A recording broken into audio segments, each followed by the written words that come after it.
Hi అండి, అందరికీ నమస్తే. అందరు ఎట్లున్నారు? మంచిగా ఉన్నారా? నేనైతే మంచిగా ఉన్నా. మేము ఇవాళ కందులు ఇసురుతాను. ఈ కందులను మంచిగా ఉసుక లేకుంటే జరిగి ఎండబెట్టి తర్వాత మా అమ్మ ఇంకా మా పక్కింటి అత్తమ్మ వాళ్ళు ఇద్దరు కలిసి ఇసురుతాళ్ళు. ఇప్పుడు ఎక్కడ ఇసురుతలేరు ఇట్లా.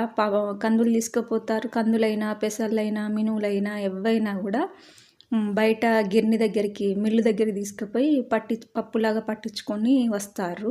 కానీ మేము అట్లా పట్టించుకోము. మేము ఎప్పుడైనా ఇట్లనే ఇసురుకుంటాము. పెసలైనా ఇట్లనే ఇసురుకుంటాము, మినువులైనా నానబోసి తర్వాత ఎండబెట్టి ఇసురుకుంటాం మినువులను. కానీ ఇసిరిన పప్పు మంచిగా ఉంటుంది పట్టించుకున్న పప్పు కంటే. ఇంకా కొన్న పప్పు కంటే కూడా ఇది బాగా టేస్ట్ ఉంటుంది.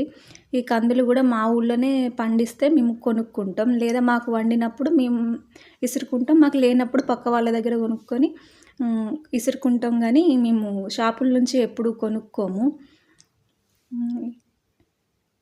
ఇట్లా ఇసురుతా అంటే ఆ కందులు అందులో పోసి ఇసురితే కింద పొట్టే వేరైతుంది.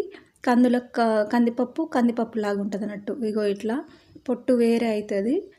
కందులేమో ఇట్లా పప్పులాగా అయిపోతాయి. తర్వాత వీటిని మంచిగా చెరుగుతారు. మా అమ్మ వాళ్ళు మంచిగా చెరుగుతారు.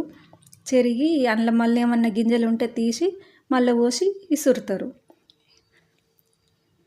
Thank you for watching.